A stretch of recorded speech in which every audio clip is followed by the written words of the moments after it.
Olá, caríssimo telespectador da Rede Século XXI. Começa mais um programa Luz da Vida, neste primeiro dia da semana, neste pôr do sol. É uma alegria estarmos juntos. Você é a causa da alegria de todos nós que fazemos a Rede Século XXI. Muito obrigado pela sua audiência.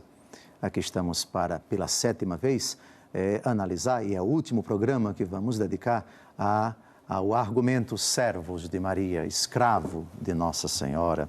Uma expressão que é muito cara aos santos da Igreja que foram devotos da Virgem Maria, como toda a Igreja Católica sempre nutriu uma imensa veneração, um culto de dulia, hiperdulia, de grande veneração à Santíssima Mãe de Deus e, muito propriamente, com fundamentos rasgados e grandes e enormes e tremendos e evidentes e explícitos fundamentos bíblicos para essa afirmação. E pela 7ª vez, já que nos 6 programas anteriores investigamos a nomenclatura servo, a nomenclatura escravo na Bíblia, e essa nomenclatura tem 2 sentidos, o sentido próprio e o sentido figurado. É o sentido figurado que é o entendido pela Igreja quando usa essa expressão e aplicamos a bem-aventurada Virgem Maria. Nós nos identificamos como servos de Maria. E esse, como último programa, tendo sempre como pano de fundo a espiritualidade de São Luís Maria Grignon de Montfort, no seu belíssimo livro, o Tratado da Verdadeira Devoção à Santíssima Virgem. Hoje nós concluímos com um texto dele, o parágrafo 70 do seu belíssimo livro, à guisa de conclusão, de síntese, os 3 tipos de escravidão que existem na Bíblia. E a escravidão a uma criatura no sentido figurado, porque Cristo, servo, pede que nós sirvamos uns aos outros, e o serviço é o trabalho do escravo, o escravo é o servo é o escravo serve, o servo serve, a exemplo de Cristo, e servir a todos na caridade por amor a Cristo. E já começo esse programa de conclusão dessa longa aventura de 7 programas, evocando literalmente o parágrafo 70 do magnífico livro Tratado da Verdadeira Devoção à Santíssima Virgem, São Luís Maria Grignon de Montfort. Vamos ao texto. Há 3 espécies de escravidão. Uma natural, outra forçada e outra voluntária. Todas as criaturas são escravas de Deus da primeira forma. Ao Senhor pertence a terra e tudo que nela está contido. Os demônios e os réprobos pertencem à segunda categoria. Os justos e os santos, à terceira. A escravidão voluntária é mais perfeita e mais gloriosa para Deus, que olha ao coração, que pede o coração, que se chama o Deus dos corações, ou da vontade amorosa. Por esta escravidão, de fato, escolhe-se Deus e o seu serviço acima de todas as coisas, ainda mesmo que a natureza não obrigasse a isso.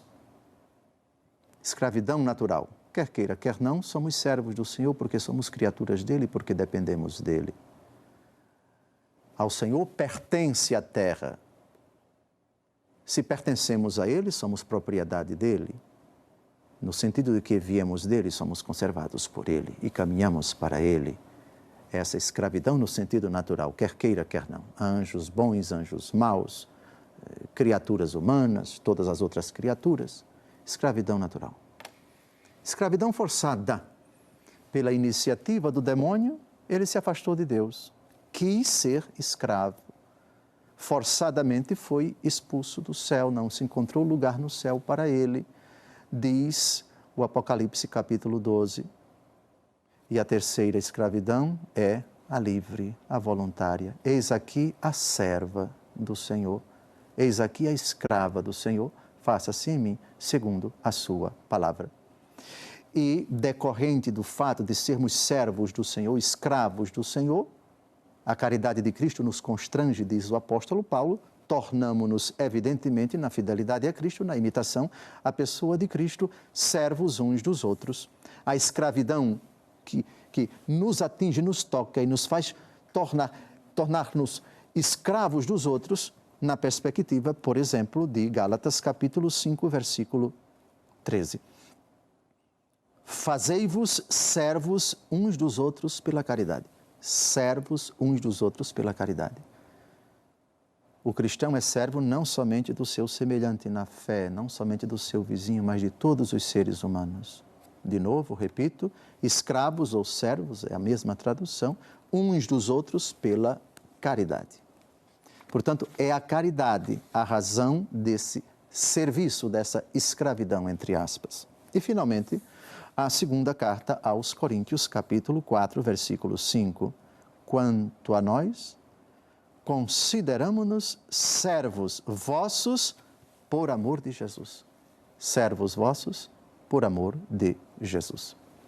Esses são dois textos de uma dezena, talvez 2 dezenas de textos que nós investigamos nos 7 últimos programas, tanto no Antigo Testamento como no Novo Testamento. Peço a todos os que assistirem a pelo menos um desses vídeos que considerem o que foi dito nos outros e num único segundo, num único minuto, não se pode dizer tudo sobre o argumento. Daí a importância de fazermos, a necessidade de fazermos 8 programas sobre a questão. Mas nesse último programa, eu quisera falar agora não da questão teológica, não da fundamentação bíblica, mas de questão de natureza prática, de natureza pastoral. Aqui ou ali, alguns fiéis reclamam que o bispo diocesano não está apoiando tal devoção, não está concordando, está proibindo isso, aquilo ou aquilo outro. O que dizer sobre isso? Como o cristão que deseja manifestar, ostentar, explicitar, exteriorizar também no seu corpo, com o uso de cadeias, de correntes, enfim, a sua devoção à Nossa Senhora, qual deve ser a postura do bispo diante de tudo isso, qual deve ser a postura do fiel diante da atitude, da decisão do bispo. É importante que nós olhemos a legislação da Igreja sobre esse argumento, os direitos dos fiéis de um lado e os deveres do bispo do outro, não apenas no que toca a isso. Me permitam citar alguns textos do Código de Direito Canônico para nós compreendermos que é muito importante não só haver a fundamentação bíblico-teológica de uma devoção, mas na exteriorização da devoção há de se buscar a comunhão com a Igreja, há de se buscar a obediência ao bispo. Não se pode, de forma alguma, sob o pretexto de explicitar uma devoção, entrar em atrito com quem quer que seja, ou extravasar, ou manifestar algum tipo de, devoção desviada, devoção que não condiz com a doutrina, com a prática da Igreja. A verdadeira devoção à Virgem Maria está sempre profundamente em comunhão com a Igreja. Começo então citando o cânon 209, parágrafo 1º do Código de Direito Canônico.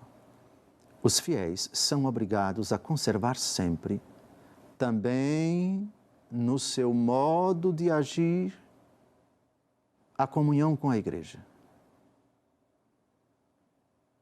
A comunhão com a Igreja é um dom supremo, para que todos sejam um. Há uma só fé, um só Senhor, um só batismo. Comunhão com a Igreja. Qualquer suposta devoção a Nossa Senhora que queira não comungar, que não aceite comungar com a Igreja, cujo sinal visível na diocese é o bispo, cujo sinal visível sacramental é a Eucaristia, ali onde ela é celebrada, ali onde a comunidade dos fiéis se reúne em torno do mesmo altar e celebra e comunga a mesma Eucaristia. Isso não é de verdadeira devoção à Santíssima Virgem, isso é seita, isso é heresia, isso é cisma, talvez heresia, cisma, enfim. Nossa Senhora quer que permaneçamos juntos na Igreja, portanto, qualquer pessoa que supostamente devota da Virgem Maria não queira comungar com a Igreja, com todos os irmãos na fé, está indo longe demais. está, na verdade, manipulando Nossa Senhora, usando os sinais externos da sua devoção, estão fora da igreja, ou podem estar fora da igreja. Porque quem não comunga com o Santo Padre, com os bispos em comunhão com ele, com os fiéis subordinados a ele, ele incorre no delito de cisma. E quase sempre o cismático é também um herético. Próxima observação, cânon 212, parágrafo 1º. Os fiéis, conscientes da própria responsabilidade, estão obrigados a aceitar com obediência cristã o que os sagrados pastores, como representantes de Cristo, declaram como mestres da fé ou determinam como guias da Igreja. A obrigação de acatar as legítimas determinações do bispo quando eles agem como pastores da Igreja. E o pastor dá vida pelo rebanho, e o pastor conduz o rebanho, ensina o rebanho, orienta o rebanho. Não convém isso daqui, porque essa atitude desvirtua, não é condizente, etc. Estar atentos. É claro que nós, bispos, também temos os nossos limites, e aqui está o limite. Como pastores da igreja, o pastor cuida da ovelha, o pastor não permite que ela se desvie, que ela se desvirtue, que ela caia na ignorância, que ela permaneça no erro, ele corrige fraternalmente, ele às vezes precisa dizer tal atitude precisa ser evitada. Atentos, portanto, o bispo não é o adversário, o bispo é o pai.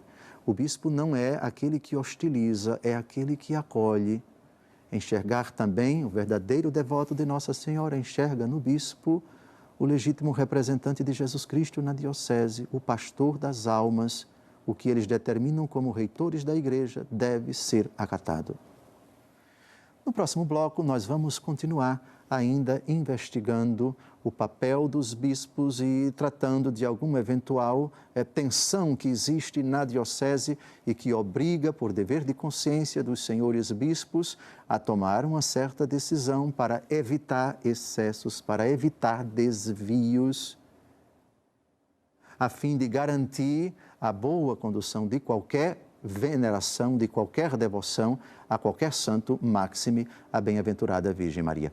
E agora vamos tratar de uma obrigação dos bispos no que toca à unidade da igreja, à condução do rebanho. Ele deve estar vigilante para que desvios, para que movimentos, para que qualquer iniciativa que venha a pôr em risco a paz do rebanho e tais realidades sejam evitadas, fustigadas. O pastor tem que afastar do rebanho aquilo que pode pôr em risco a unidade, a integridade, a incolumidade do rebanho. Disso trata o cânon 392, parágrafo 1º do Código de Direito Canônico. Vamos ao texto. Devendo defender a unidade da Igreja Universal, o bispo é obrigado a promover a disciplina comum a toda a Igreja e, por isso, urgir a observância de todas as leis eclesiásticas. O papel do bispo, dentre outras tarefas, dentre outras missões, é esta: a observância das leis eclesiásticas, a paz no rebanho, enfim, urgir de todo o rebanho que direitos sejam respeitados, deveres sejam urgidos, para que a grei não seja atingida, conturbada, não seja contaminada pelo fermento da divisão, da discórdia, de desvios de conduta, de excessos, de patologias no seio do povo de Deus. Esse é o papel do bispo. É claro que todos nós devemos olhar para as decisões dos bispos devidamente fundamentadas no direito natural, no direito divino positivo, no Código de Direito Canônico, e tais decisões devidamente respaldadas, devidamente motivadas naquilo que lhe compete, elas urgem, elas obrigam diante de Deus e todos os fiéis devem acatar. Esse é o papel do bispo. A etimologia da palavra bispo é episkopos. Episkopos, em grego, significa aquele que tem a supervisão, aquele que tem a vigilância, aquele que está na torre, olhando numa visão de conjunto, numa visão de totalidade, como pastor, para defender o rebanho, para ensinar o rebanho, para advertir o rebanho, para extirpar eventuais causas de divisão, de prejuízo do rebanho. E, nesse sentido, não só os devotos de Nossa Senhora, mas de todos os movimentos, de todos os grupos, de todas as associações, toda a diocese todos eles devem essa subordinação, essa obediência na fé em Cristo Jesus às legítimas determinações dos bispos. Amados, agora, nessa última parte desse segundo bloco, eu gostaria de fazer uma oração a Maria, Nossa Senhora. Está aqui um título que o protestantismo, lamentavelmente, não costuma atribuir à Virgem Maria. Alguns até chamam de Virgem Maria. Outros dizem Mãe de Jesus.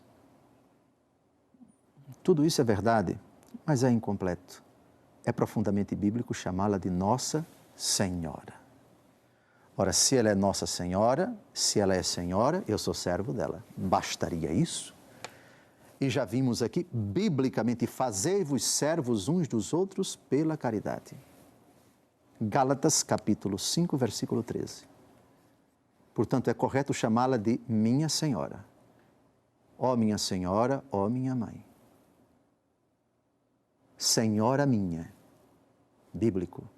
Quem diz Senhora minha, diz implicitamente sou seu servo, sou seu escravo. Mas escravo no sentido de, segundo os Coríntios 4, versículo 5, quanto a nós, consideramo-nos servos vossos por amor de Jesus. O católico que ousa dizer Nossa Senhora e não se considera servo dela, não é católico. Simplesmente não é católico. Então eu vou chamá-la de Senhora. Pior ainda, deixou de ser católico 2 vezes. Ela é Senhora, biblicamente. Nossa Senhora. Senhora minha, ó minha Mãe. Esses 2 textos são importantíssimos. São Paulo, não é um Papa, não é um bispo, não é um padre da Igreja Católica, não é invenção da Igreja Católica. É bíblico. Segundo aos Coríntios 4, 5, quanto a nós, consideramo-nos servos vossos por amor de Jesus, ou escravos vossos por amor de Jesus. E o outro texto clássico, Gálatas 5, versículo 13, pelo contrário, fazei-vos servos uns dos outros pela caridade. E essa oração belíssima, em honra da Virgem Maria, dirigido à Santíssima Mãe do Senhor, é com ela que eu termino esse último programa dedicado ao tema Escravos de Maria.